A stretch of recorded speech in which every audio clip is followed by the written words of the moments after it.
숨쉬는 성경, 숨쉬는 삶. 숨숨 성경 읽기에 오신 여러분들을 환영합니다. 박대웅 목사입니다. 양정무 목사입니다. 안녕하세요. 안녕하세요. 예, 목사님 안녕하세요. 네, 잘 지냈어요? 예, 잘 네. 지냈습니다. 목사님 오늘이 저희가 이제는 17강. 네. 편집으로 하면 1, 2부로 나누어지겠지만 사실상 이제 마지막 저희가 이제 방송입니다. 네, 그렇죠. 네. 예, 지난 9월부터 해가지고 해가 바뀌어서 1월 중순까지 저희가 이렇게 달려왔는데요. 오늘이 네, 벌써 마지막 방송이 되었습니다.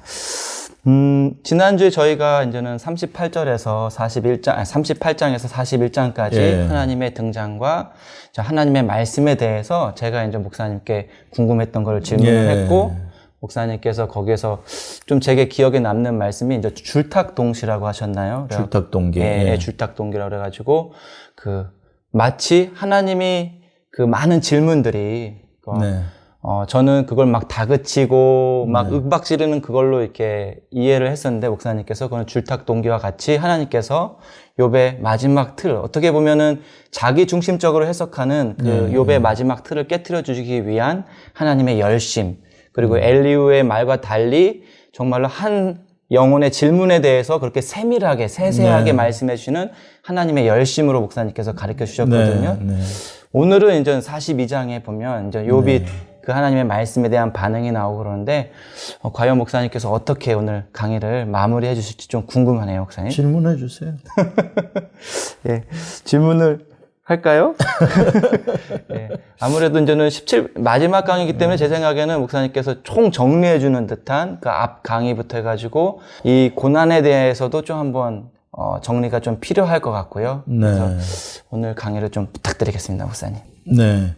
우리가 지난 시간에 이제, 여호와라는 이름으로, 찾아오시는 하나님.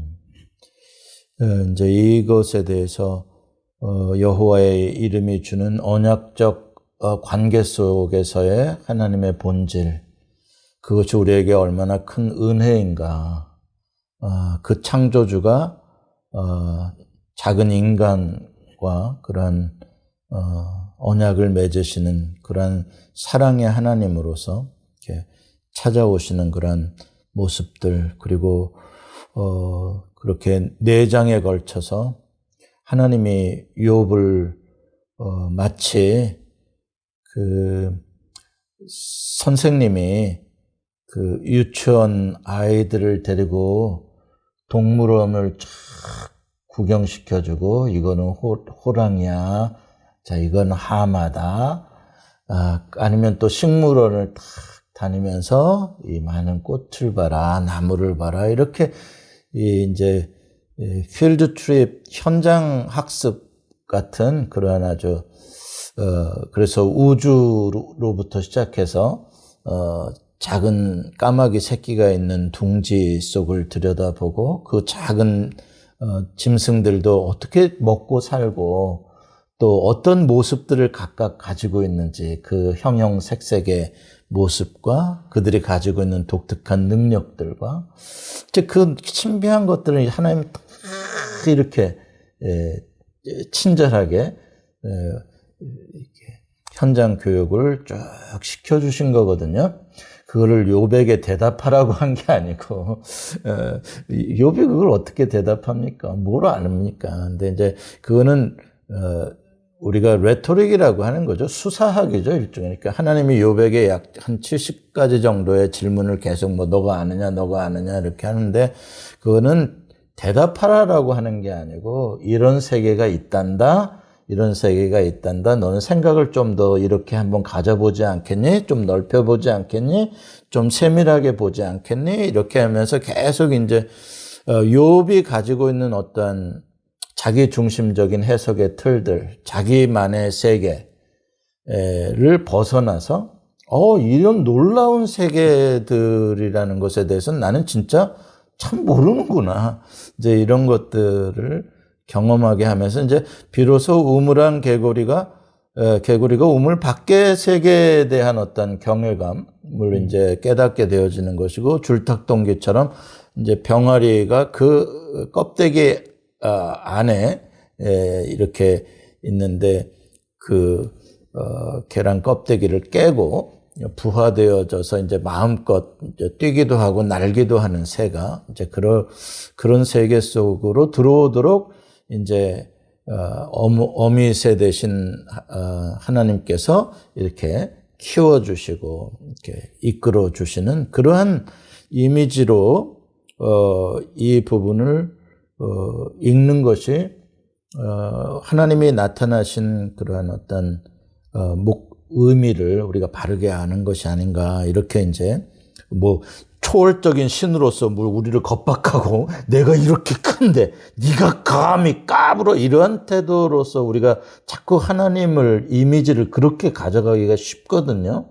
그렇게 자꾸 보려고 하고요. 막 폭풍우 막 뭐 네가 아느냐 막 이런 그건 뭐냐면 이제 우리가 하도 그런 이미지로 하나님을 가지고 있기 때문에 자꾸 성경을 볼 때도 자꾸 그런 관점에서 성경을 보려고 하는 그런 경향이 많아요. 그게 이제 다 그런 경향들이 많다는 게 다 엘리후가 그런 거고, 그렇죠? 엘리바스나 그 친구들도 다 그런 초월자, 전능자로서의 막 경외의 대상, 막 저 멀리 있는 막 우리가 감히 막 이런 대상 이런 쪽으로만 하는데 하나님 물론 그건 사실이지만 그거는 한 부분이고 실제로 나와 관련돼서는 하나님이 그렇게 친밀하게 나와 관계를 맺으시는 그래서 그 사랑 때문에 오히려 자신을 제한하시며 이렇게 굳이 이렇게 설명까지 해주시는 신이 어디 있겠어요?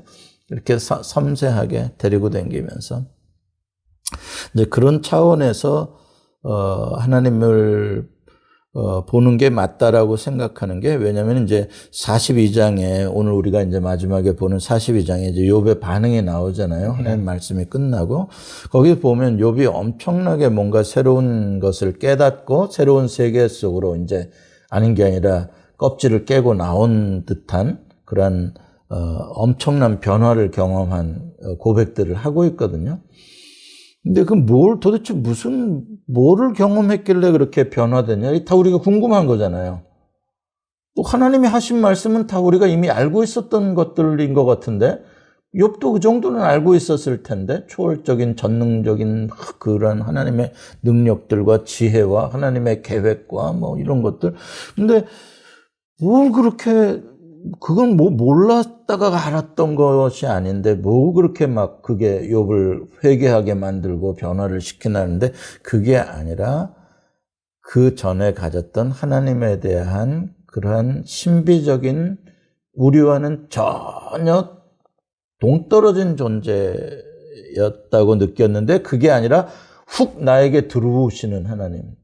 나와 기꺼이 대화하시고 나를 설득하시기를 원하시며 이렇게 섬세하시게 나를 이끌어가 주시고 하나님의 세계로 인도해 주시기를 원하시는 막 이 하나님의 적극적인 나를 향한 이거는 욥에게 있어서 깜짝 놀랄 경험이죠. 네.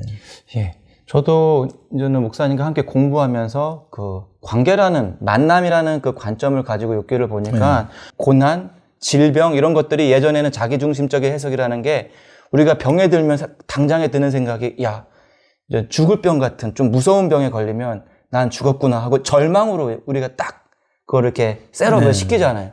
그리고 나는 그 절망 가운데서 벗어날 수 없을 거야라는 그 마인드 자체에서 하나님을 바라보니까 원망이 나오는 거지만 만약에 정말로 제가 욥의 입장에서 하나님이 그렇게 저를 찾아와 주시면 좀 마음이 바뀌는 거죠. 아, 이 절망도 하나님은 얼마든지 바꿔주실 수 있어라는 믿음이 생기면 그때부터는 좀 다른 세계가 열릴 것 같다라는 그런 생각이 들거든요. 그럼요. 그러니까 저 멀리 계신 초월자, 전능자로서 우리가 그분을 알고 그분에 대한 지식을 갖고 그분을 이렇게 섬기고 경배하고 예배하고 믿는 그것도 신앙이에요.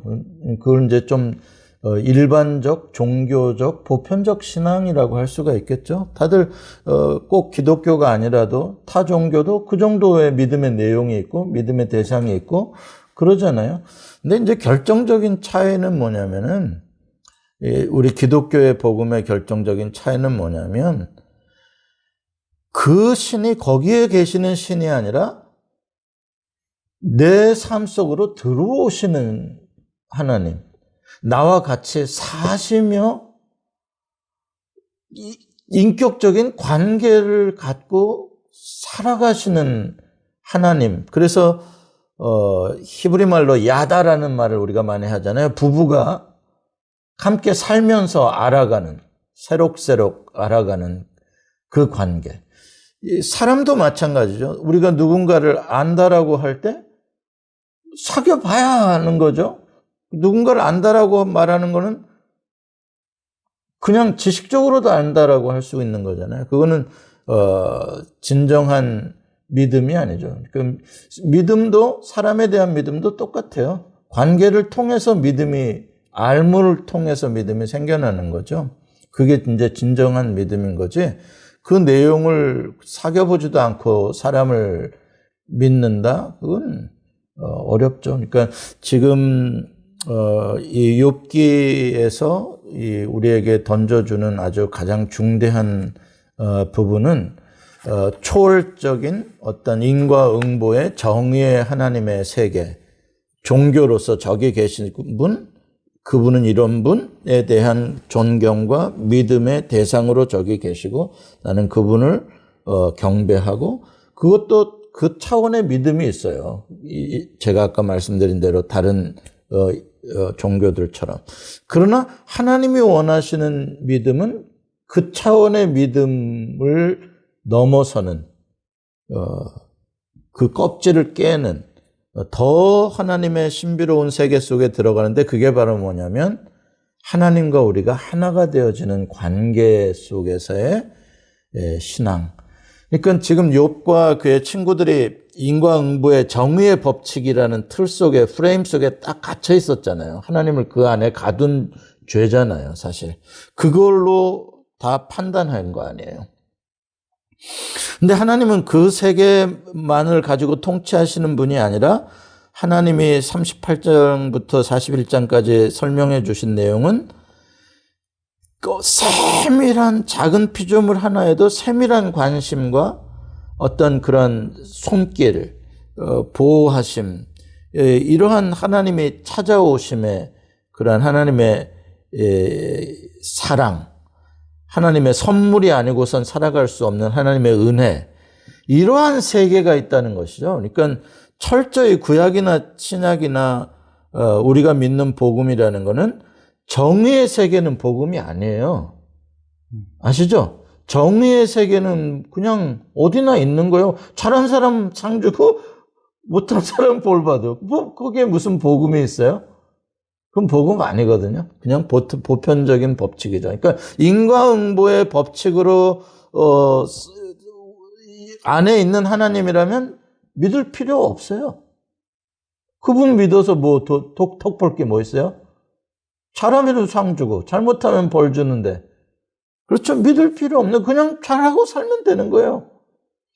그렇죠? 그리고 매로 때리시면 뭐 내 죄니 내가 달게 받겠나이다 그러면 되는 거고, 뭐 굳이 인격적인 관계로 신뢰할 대상이 못 돼요.